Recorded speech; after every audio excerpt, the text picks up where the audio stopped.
एक मर्तबा एक आदमी दीवार के साये में सो रहा था, दीवार के साये में सो रहा था। एक आदमी आया, उसका हाथ पकड़ा, घसीट के हटाया, जैसे ही हटाया दीवार गिर गई।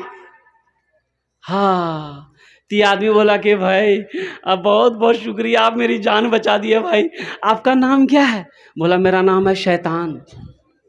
बोला अरे शैतान और नेक अमल, आपने मेरी जान कैसे बचाई? शैतान तो जान नहीं बचाता, शैतान तो मारता परेशान करता है, आपने मेरी जान कैसे बचाई? तो शैतान बोला कि मैंने उलमा से सुना है, जो दीवार के साए में दबकर, दीवार के साए में दबकर मर जाए वो शहीदी मौत मरता है। इसलिए हम नहीं चाहते हैं कि तुम शहीदी मौत मरो, आम मौत मरो।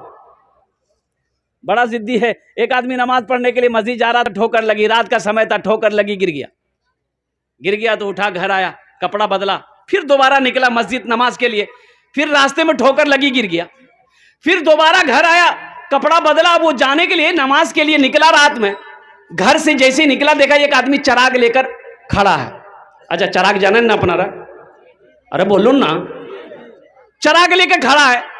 बोला कि चलिए आपको मैं मस्जिद पहुंचा दूं। बोला बहुत शुक्रिया। वो रोशनी दिखाते हुए गया, वो आदमी मस्जिद के अंदर में दाखिल हो गया, नमाज पढ़ा, नमाज पढ़ के जब निकला तो देखा कि ये चराग लेके खड़ा है मस्जिद के गेट में।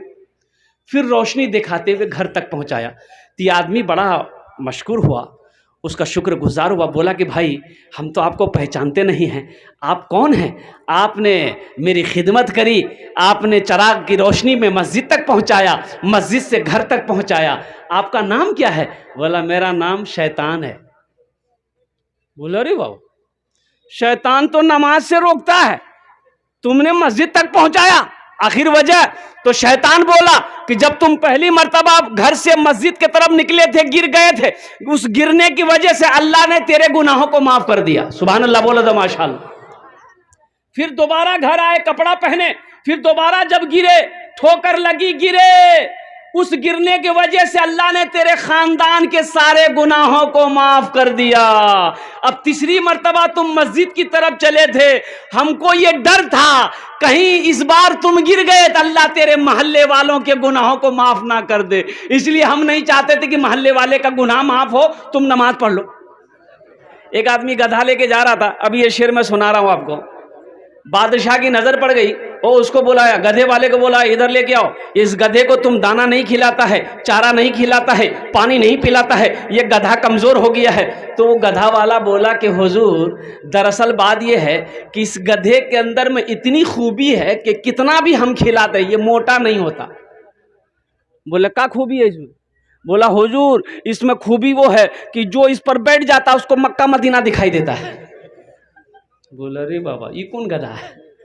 आदमी तो 3 लाख 4 लाख रुपए खर्चा करके मक्का मदीना जाता है, ये तुम क्या बोल रहा? बोला हुजूर अगर हम झूठ बोले मेरी जबान काट लीजिए, आप आजमा लीजिए, बैठ के देख लीजिए। तो बादशाह बोला ठीक है। ये सारे लोग बैठे हुए थे, तो बादशाह ने अपने वजीर को बोला है कि भाई इधर आओ। वजीर को बोला कि इस गधा पर बैठ कर देखो तो मक्का मदीना दिखाई देता है।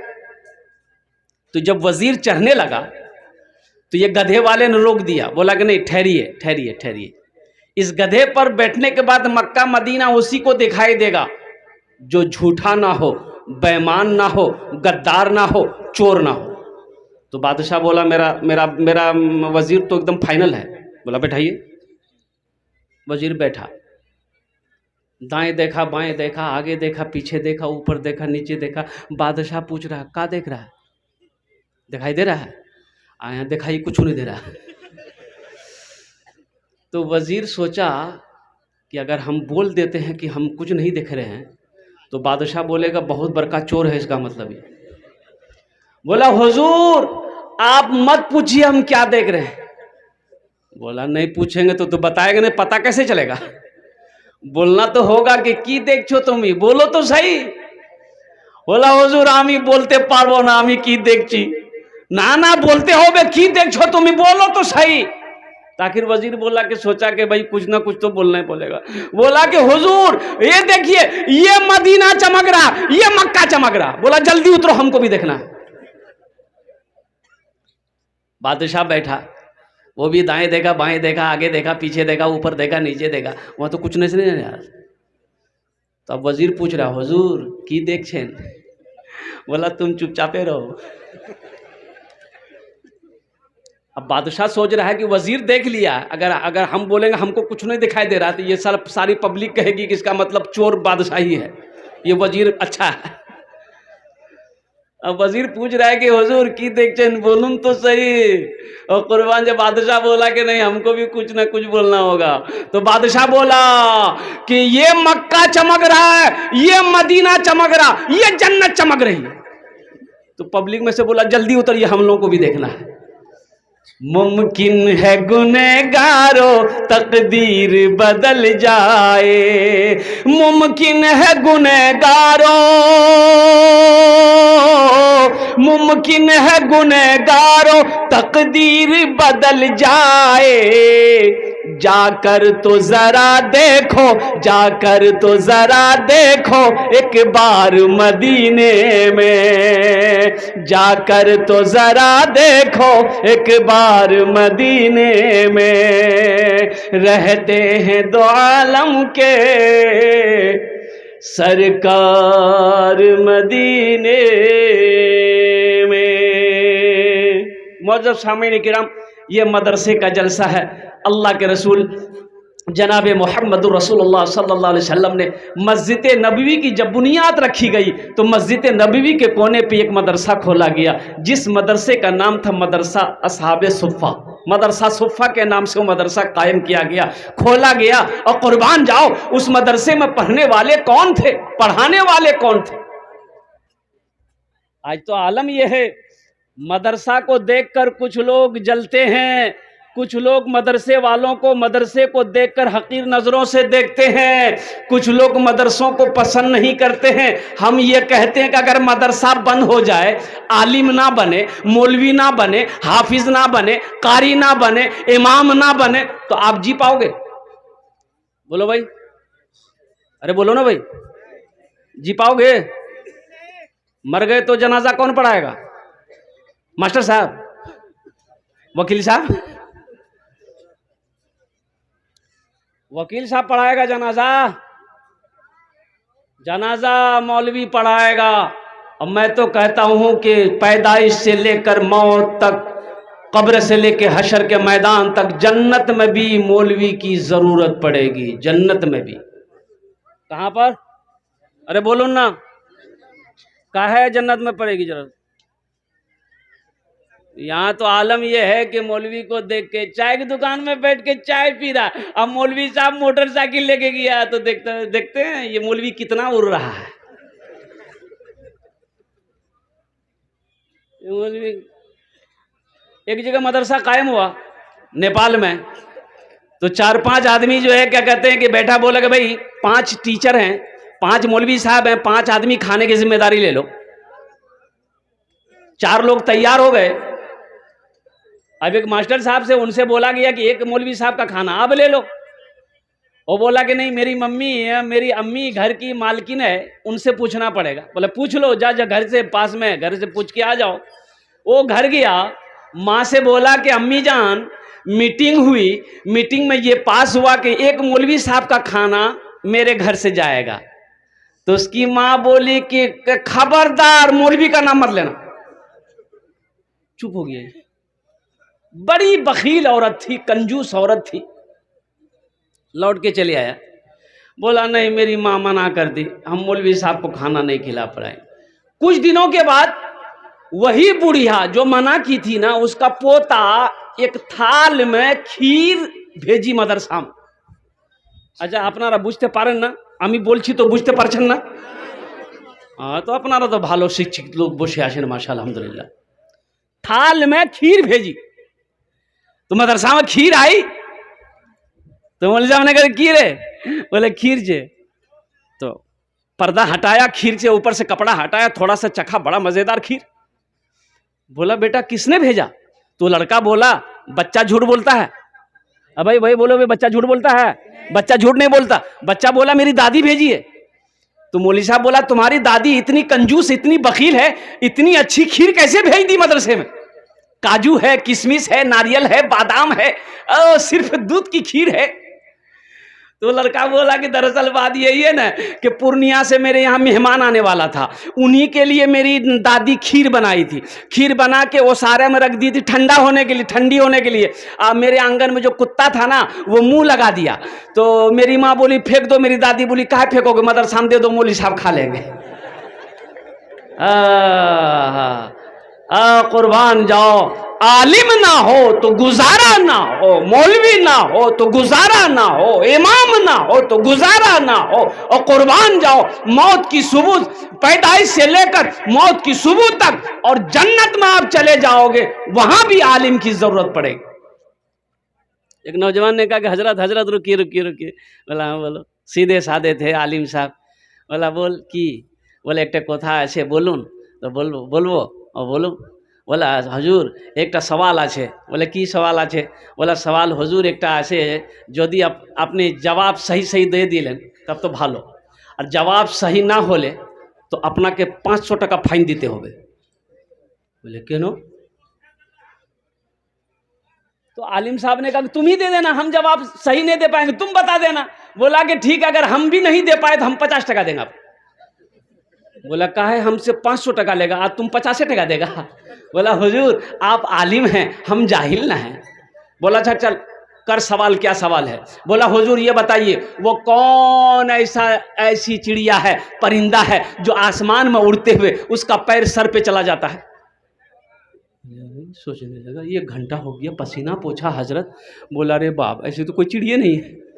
भाई चिड़िया जब आसमान पे उड़ती है तो उसका पैर नीचे रहता है, बैलेंस बना के चलता है, बैलेंस बना के उड़ती है। तो हजरत बोला बाबू हमको पता नहीं। बोला निकालिए 500 रुपया। तो हजरत ने 500 रुपया निकाल के उसको दे दिया। तो हजरत अब बोला कि बेटा अब तुम ही बता दो वो कौन चिड़िया है।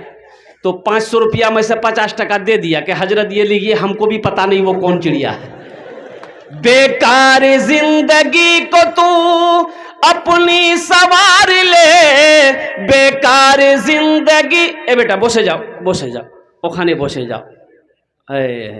अजय एक वादा करो, जब तक मेरा बयान होगा कोई जाना आना नहीं करेगा ना? अरे कोई जाएगा? है लगले ठंडा का टाइम है। एक जगह तकरीर कहते एक नौजवान खड़ा हुआ, मैंने कहा क्या हुआ? बोला है। बोले बैठो। बैठ गया। 10 मिनट के बाद फिर खड़ा हुआ। तो मैंने कहा क्या हुआ? बोला मौलवी साहब बहुत जोर से लग गया। बस वो बैठ गया। कुछ देर के बाद मेरी तकरीर खत्म हो गई, देखिए बैठा हुआ था। तो हमें इशारा किए कि बेटा जा। बोला नहीं जाएंगे। हम बोले काहे नहीं जाएगा? बोले क्या करने जाएंगे, जो करने जा रहे थे वो यहीं होगी, अब जाने की जरूरत नहीं है। बेकार जिंदगी को तू अपनी सवार ले, बेकार जिंदगी को तू अपनी सवार ले, तौबा का दर खुला है खुदा को पुकार ले, तौबा का दर खुला है खुदा को पुकार ले, खुदा को पुकार ले। आलिम का बड़ा मकाम है। एक हाफिज कुरान 10 आदमी को जन्नत में लेकर जाएगा। कितने को लेकर जाएगा? 10 आदमी को, वो भी जहन्नम, जो जहन्नम में चला गया है अल्लाह की तरफ से इजाजत होगा और इजाजत होगी इंशाअल्लाह, और वो हाफिज कुरान 10 आदमी को जन्नत में लेकर जाएगा। यही तो मदरसे में सिखाया जाता है मेरे भाइयों, मेरे दोस्तों, मेरे बुजुर्गों। देखो ये मौलाना वली रहमतुल्लाह अलैह खान का मुंगेर, अल्लाह उनके दर्जात को बुलंद फरमाया, आमीन बोले अल्हम्दुलिल्लाह। आपने फरमाया उड़ीसा की सरजमीन में कि उड़ीसा के गय्यूर मुसलमानों, हर घर में कम से कम एक हाफिज कुरान होना चाहिए। हर घर में कम से कम एक हाफिज कुरान। अरे भाई बोलो भाई। लेकिन लोग बनाना नहीं चाहते ना, लोग तो मदरसा में अपने बच्चे को पढ़ाना ही नहीं चाहते। बोला ना ना ना, देखा मौली जाएगा बच्चा को, देखा मदरसे का कुर्ता पैजामा पहना, टोपी पहना, उसको बुलाएगा, बोले इधर की नाम रे? बोला हमारा नाम जा बुधवा। कहाँ पढ़े जा? बोलो मदरसा में। बोलो मौलवी बनोगे, चंदा करोगे, खाओ। पढ़ाना नहीं चाहता। और अफसोस का मकाम तो यह है, अल्लाहु अकबर कबीरा। एक बेटा फॉरवर्ड है, एक बेटा पैदा हुआ एक आदमी का, बड़ा फॉरवर्ड बच्चा, 3-4 साल का बच्चा हुआ ना, ओहो मोबाइल में जैसे जैसे देखता था वैसे वैसे नाचता था। मोबाइल में जैसे नाचता था ना, ये भी नाचता था, वहां कमर हिला रहा, ये भी कमर हिला रहा। इसकी माँ बड़ी खुश हो गई, बोला मुन्ना बा जल्दी दौड़, देखिए मुन्ना मेरा कितना स्पट हो गया। उसका बाप दौड़ के आया, बोला कि की भेल की भेल? बोला देखिए ये मेरा लड़का, मेरा मुन्ना देखिए कितना चालाक हो गया है, मोबाइल में जैसे जैसे करता है वैसे वैसे ये कर रहा है। कुर्बान जाइए, मोबाइल में जैसे जैसे कमर हिला रहा, मेरा बेटा भी कमर हिला रहा है। तो बाप बोला कि बहुत चालाक होगा, इसको वकील बनाना होगा। वकील में डाल दिया। एक बच्चा फिर पैदा हुआ, वो भी चालाक, बोला इसको प्रोफेसर बनाना होगा, प्रोफेसर में डाल दिया। इंग्लिश मीडियम स्कूल में डाल दिया। एक बच्चा, तीसरा बच्चा जो पैदा हुआ, आहा, एक पैर का लंगड़ा, एक आंख का काना। बोला अरे बाप, ये तो नाके कटवा देगा। एक पैर का लंगड़ा भी, एक पैर का काना भी है, बड़ा खतरनाक आदमी होगा ये। उसको जहां बैठा देता तो वहीं बैठा रह जाता था। नाक से नेटा जाता था, वो पोंछ भी नहीं पाता था। उसका बाप बोला कि पता नहीं ये लड़का बड़ा होकर क्या करेगा, मेरा नाम डुबा देगा, क्या करेगा नहीं करेगा। उसका दोस्त बोला कि नहीं चिंता मत कीजिए, टेंशन मत लीजिए, एक बेटा को वकील बना रहे हैं, एक बेटा को प्रोफेसर बना रहे हैं, ये बेटा नाकारा है ना, बेकार आप मत समझिए, ऐसा कीजिए मदरसा में डाल दीजिए, इसको मौलवी बना दी। बोला हाँ वही करना होगा। मदरसे में लाके उसको डाल दिया। 4-5 साल का हुआ, मदरसे में डाल दिया। मौलवी साहब को बोला मौलवी साहब इसको पढ़ाइए, हाफिज आलिम जो बने बना दीजिए। उधर 2 बेटा पढ़ रहा था, इंजीनियर बना, कोई बेटा प्रोफेसर वकील बना। हजार रुपए उसके पीछे खर्च होता रहा। ये मदरसे में बच्चे को जो लंगड़ा बेटा को डाला गया था, आहा, कभी 100 रुपया, कभी 200 रुपया, कभी कपड़ा मिले पहनने को, कभी कपड़ा ना मिले। वक्त गुजरता चला गया, मौत। ये बेटा हाफिज कुरान हो गया। अब वो एक बेटा प्रोफेसर हो गया, एक बेटा वकील हो गया। बाप का इंतकाल का वक्त हो गया, इंतकाल कर गया। सारे रिश्तेदारों में खबर हो गई, रिश्तेदार जमा हो गए, बाप का जनाजा रखा हुआ है। अब बताइए जनाजा कौन पढ़ाएगा? बोलो भाई। हाँ का है? अब वकील साहब नहीं पढ़ाएंगे? लाखों रुपए वकील साहब के पीछे खर्चा किया गया है, तो वकील साहब काहे नहीं पढ़ाएंगे? प्रोफेसर साहब के साथ में लाखों पे लाखों रुपए खर्च किया गया है, प्रोफेसर साहब क्यों नहीं पढ़ाएंगे? इतनी महंगी पढ़ाई पढ़कर वकील साहब आया है। ये बेटा का तो नाकारा समझ गया था, इस बेटे को तो बेकार समझकर बाप ने मदरसे में डाला था। और कुर्बान जाओ, वकील साहब से कहा, ए वकील साहब अब्बा का जनाजा पढ़ा दी। वकील साहब हमसे नहीं होगा। काहे ना होगा भाई? कौन पढ़ाएगा? बोला मेरा भाई है हाफिज कुरान लंगड़ा, वही पढ़ाएगा। हजारों के मजमे को चीरता हुआ वही लंगड़ा बेटा जिसको बेकार समझकर मदरसे में डाला गया था, बेकार समझकर मदरसे में आलिम हाफिज बनाया गया था, हजारों के मजमे को चीरता हुआ आगे बढ़ता है, अपने बाप के जनाजे की नमाज पढ़ाता है। तो मुझे ईमानदारी से बताओ, कौन बेटा काम आया? वकील काम आया कि लंगड़ा बेटा हाफिज कुरान काम आया? अरे बोलो ना, कौन काम आया?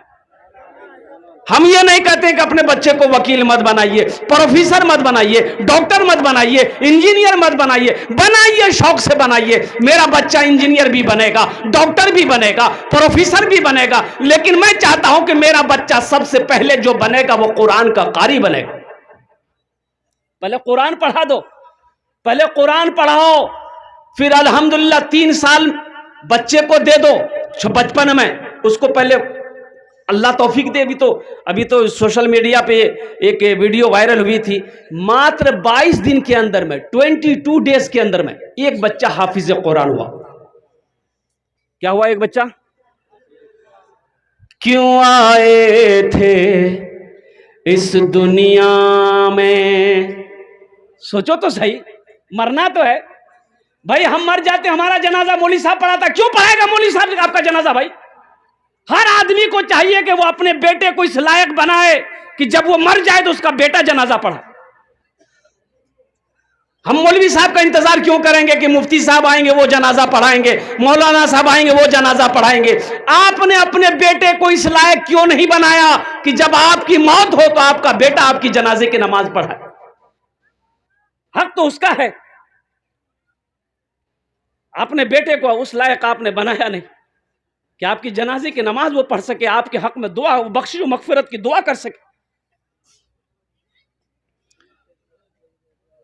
क्यों आए थे इस दुनिया में, जाना है मालूम नहीं। क्यों आए थे इस दुनिया में, जाना है मालूम नहीं। सामाने सफर सब ठीक करो, कब होगा सफर मालूम नहीं। क्यों आए थे इस दुनिया में, जाना है मालूम नहीं। इस घर को बेहतर बनाए हो, जिस घर में रहना है 2 दिन। कितना दिन रहना है? अरे भाई बोलो भाई, कत दिन रह? 2 दिन, 2 दिन 4 दिन एखाने থাকবেন, তারপরে কি হবে? अल्लाह कुरान को जे कुल्लु नफ्सिन ज़ाइक़तुल मौत सुम्मा इलैना तुरजऊन। हर शख्स को मौत का मजा चखना है, फिर तुम सबको मेरे पास आना है। ढेर चालाकी काज करबे ना, ओखाने चालाकी काज करबे ना। যত চালাকি কত এখানে করে নো, ওখানে চালাকি চলবে না। एक आदमी को पटना जाना था। कहां जाना था बोलो भाई? पटना जाना था, ट्रेन पकड़ना था पटना का, कटिहार में। कटिहार स्टेशन गया। अब वो रात का समय है, ट्रेन खुलने वाली है, ये डिब्बे में चढ़ा। डिब्बे में जो चढ़ा तो देखा इतनी भीड़, पैर रखने की जगह नहीं। ये आदमी बड़ा चालाक था, बड़ा होशियार था। सोचा रे बाप, हमको पटना जाना, आप खड़े होने की जगह नहीं है तो हम पटना पहुंचेंगे कैसे? बोला नहीं, यहां कुछ दिमाग लगाना होगा। वो चिल्लाया, लाइट भी कम थी, रात का समय, चिल्लाया सांप सांप सांप सांप सांप। अब सांप की आवाज जो टकराई तो डब्बे में हरकम मच गया। कोई उसको ढकेल रहा, कोई उसको ढकेल रहा, कोई खिड़की से निकल रहा, कोई गेटे से कूद रहा। देखते देखते पूरा डिब्बा खाली हो गया। यह आदमी बोला कि अब हम पटना पहुंच जाएंगे। सीट खाली हो गई, चाहे एक चादर बिछाए, एक चादर ओढ़ा, सो गया। नींद आ गई। सुबह हो गई तो चाय वाला स्टेशन में चाय बेचता ना भाई, अरे बोलिए ना, चाय ले लो, चाय ले लो, चाय पी लो। इसकी नींद खुल गई। चाय वाले को बुलाया, बोला भाई इधर आओ, चाय पी लो। तो चाय वाले ने चाय दिया। तो ये चाय वाले से पूछता है कि गाड़ी पटना पहुंच गई? तो चाय वाला बोला पटना, ये तो कटिहार है। बोला अरे हम पटना वाली ट्रेन में बैठे थे, ये कटिहार कैसे है? बोला नहीं, आप ट्रेन सही में बैठे थे, वो ट्रेन सही थी, लेकिन एक आदमी इस डिब्बे में सांप देख लिया था, इसलिए कोई पैसेंजर इसमें चढ़ने नहीं मांग रहा था। ये बात रेलवे महकमा को ऊपर में पता चल गया कि इस डिब्बे में सांप पहुंच गया है, कोई पैसेंजर नहीं चढ़ने मांग रहा है। तो ऊपर से ऑर्डर दिया कि इस डिब्बे को छांट के कटिहार में छोड़ दो, बाकी डिब्बा लेकर पटना चले जाओ। बोला ढेर चालाकी कर दिए हम, इसलिए ज्यादा चालाक ना बनो। ज्यादा चालाक पहले हलाक होता है, ज्यादा चालाक आदमी गड्ढे में गिर जाता है। इस घर को बेहतर बनाए हो, जिस घर में रहना है 2 दिन। इस घर को बेहतर बनाए हो, जिस घर में रहना है 2 दिन। और जिस घर में हमेशा रहना है, कैसा होगा वो घर मालूम नहीं। क्यों आए थे इस दुनिया में, जाना है मालूम नहीं। सामाने सफर सब ठीक करो, कब होगा सफर मालूम नहीं। क्यों आए थे इस दुनिया में। इंशाअल्लाह अमल करेंगे। हाथ उठा के वादा करो इंशाल्लाह अमल करेंगे, अपने बच्चों को कुरान पढ़ाएंगे, अपने बच्चे को हाफिज कुरान बनाएंगे, अपने बच्चे को आलिम दीन बनाएंगे। अल्हम्दुलिल्लाह मास्टर भी बनाइए, इंजीनियर भी बनाइए, डॉक्टर भी बनाइए, वकील भी बनाइए, प्रोफेसर भी बनाइए। हमारी कौम को मास्टर की भी ज़रूरत है, इंजीनियर की भी ज़रूरत है, अच्छे डॉक्टरों की भी ज़रूरत है, वह अच्छे वकील की भी ज़रूरत है। लेकिन मेरे भाइयों, दुनियावी पढ़ाई के चक्कर में, दुनिया कमाने के चक्कर में कुरान को ना पढ़ना, अपने बच्चे को दीनी तालीम ना देना, ये सबसे बड़ा बेवकूफ़ी है, ये जहालत है और अल्लाह के रसूल सल्लल्लाहु अलैहि वसल्लम की ये नाराज़गी है।